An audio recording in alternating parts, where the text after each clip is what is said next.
Et si on pouvait induire l'état d'hypnose avec une simple bougie? Apprendre et automatiser une induction par cœur, c'est bien. Mais comprendre ce qui se cache derrière l'induction, derrière chaque mot, c'est là où ça devient vraiment intéressant. Dans cette vidéo, nous allons utiliser une simple bougie pour mieux comprendre comment fonctionne l'induction en hypnose. Alors, à vos bougies et bienvenue dans Focus Hypnose.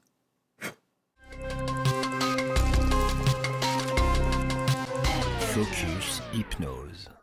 Qui ne s'est jamais retrouvé dans une conversation avec quelqu'un qui à un moment décroche et est complètement absorbé par autre chose? La personne semble être comme dans une bulle. Cette bulle, nous l'avons déjà tous vécue, personnellement ou en tant qu'observateur. Ce moment où toute notre attention semble être focalisée vers une seule chose ou une seule pensée. C'est ce que James Braid, au XVIIIe siècle, appelait le monoïdéisme, plus tard rebaptisé hypnose. L'hypnose, c'est avant tout une focalisation extrême, une tunnelisation qui a pour but de réduire notre dialogue mental à son minimum. Et c'est dans cet état de focalisation extrême que la voix de l'hypnotiseur peut se substituer à la voix du dialogue interne du client. Vous savez, cette petite voix qu'on a toujours dans la tête. Les suggestions directes de l'hypnotiseur deviennent alors la voix intérieure du client. Dans cet état de focalisation, la suggestion ne passe plus par le filtre du cortex préfrontal qui viendrait analyser. Elle est reçue directement comme une action automatique. Quand vous donnez la suggestion à votre client « ta main monte toute seule », la main monte toute seule sans l'intervention du conscient, automatiquement. C'est le fameux contournement du facteur critique. On contourne le conscient et la suggestion devient directe. Mais alors comment une simple bougie pourrait capter suffisamment notre attention pour contourner ce facteur critique? Quand on parle de réceptivité à l'hypnose, on parle en réalité de la capacité du client à se tunneliser, à se concentrer, à entrer dans cette bulle de pensée unique. Certaines personnes se focaliseront instantanément sur la flamme de la bougie et atteindront cet état de suggestibilité très rapidement. Et d'autres auront besoin de plus de temps ou de plus de points de focalisation sur lesquels se concentrer. Je vous propose donc ici de multiplier les points de focalisation pour baisser l'activité consciente.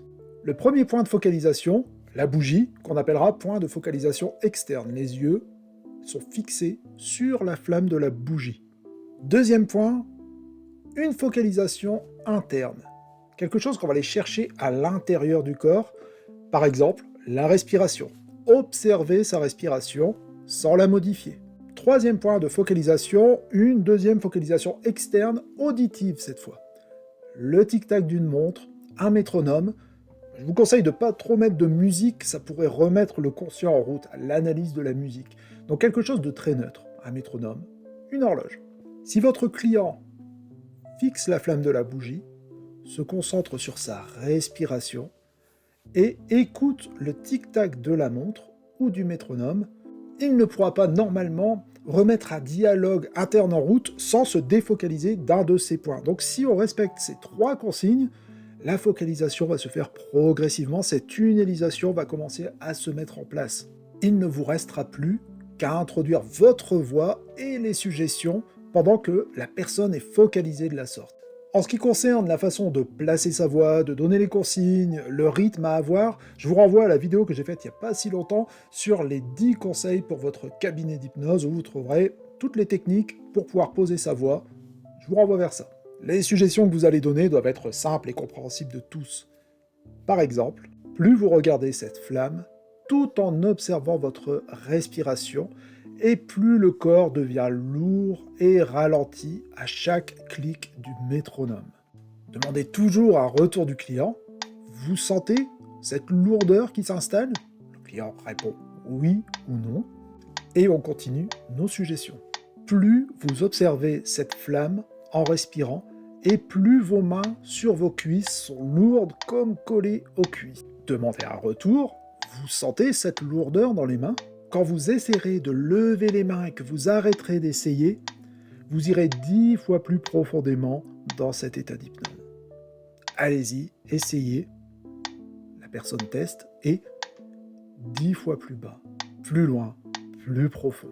Si la suggestion de catalepsie des mains sur les cuisses passe, vous enchaînez avec d'autres suggestions. Je vous conseille de tester sur vous cette induction pour bien reconnaître et intégrer toutes les étapes.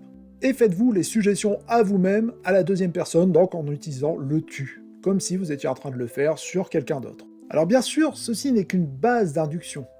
Le pilier, la focalisation et beaucoup d'autres paramètres sont à prendre en compte pour pouvoir improviser et avancer avec le client. C'est d'ailleurs ce que je propose dans mes formations d'hypnose, je vous mets le lien dans la description si ça vous intéresse. Le premier pas vers l'improvisation, c'est déjà de savoir modifier les points de focalisation externes, internes, de trouver d'autres points. Écrivez-moi dans les commentaires par quoi vous pourriez remplacer la bougie comme point de focalisation externe. Par quoi vous pourriez remplacer le métronome ou la montre par le point de focalisation auditif. Et par quoi vous pourriez remplacer la respiration comme point de focalisation interne. Je serais très curieux de voir tout ce que vous allez me trouver.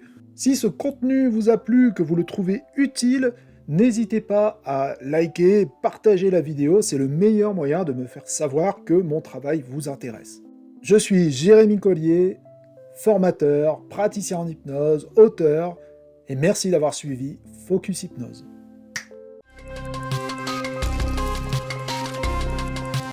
Focus Hypnose.